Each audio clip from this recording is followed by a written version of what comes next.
Personal philosophy. Some chase money, some chase meaning, some chase approval, and some don't even know what they're chasing anymore. Because nobody really teaches you how to live.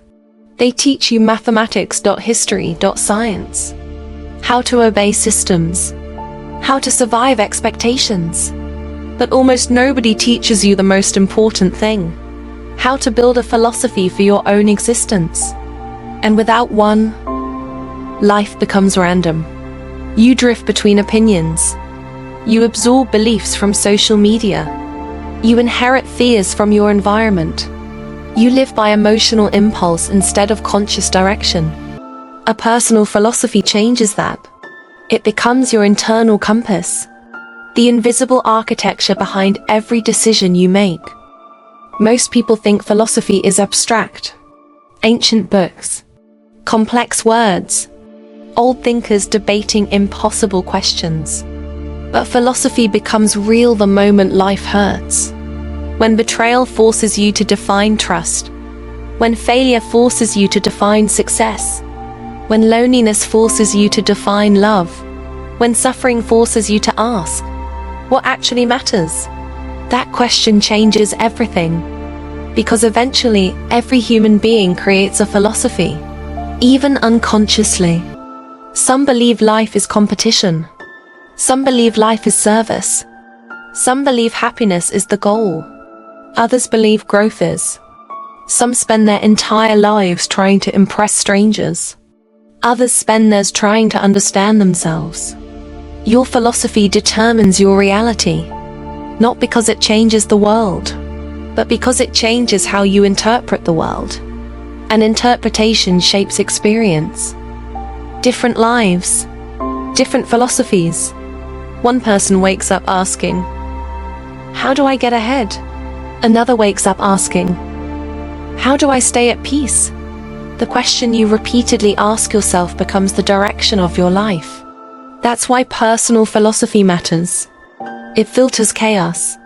Because life is unpredictable. People leave. Plans collapse. Time moves faster than expected. Without a philosophy, every obstacle feels like the end. But with one, pain becomes information. Failure becomes refinement. Silence becomes reflection. A strong philosophy doesn't remove suffering. It gives suffering meaning. And meaning is what keeps humans moving forward. Every experience quietly shaped what you believe. Maybe you learned that love must be earned. Maybe you learned emotions should be hidden. Maybe you learned success equals worth. But here's the terrifying truth. Not every belief you carry was chosen consciously. Many were inherited.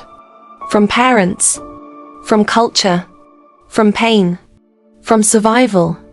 A personal philosophy begins when you stop asking, what did the world teach me? And start asking, what do I actually believe? That requires courage. Because once you begin thinking for yourself, you can no longer blame the world for the life you continue choosing. And that realization is uncomfortable. But it's also freedom. For the first time, you are not distracted, not consuming, not escaping, not performing, just thinking. Maybe life isn't about becoming perfect. Maybe it's about becoming conscious. Maybe success without inner peace is failure. Maybe time is more valuable than status. Maybe the strongest people are not the loudest, but the most aligned with themselves. A personal philosophy is not a fixed rulebook. The person you were 5 years ago saw the world differently. The person you become 5 years from now will too. But the goal is not certainty. The goal is awareness. To live deliberately instead of automatically. To choose your values instead of inheriting them blindly. To wake up and know why you live the way you live. To ask different question. How do I survive another day? What kind of life do I truly believe is worth living? And maybe that question is where real philosophy begins.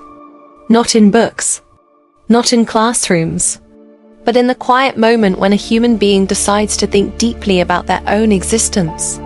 Because in the end, Your personal philosophy becomes your destiny. Not all at once, but choice by choice, thought by thought, day by day. Thanks for watching. See you on the next one.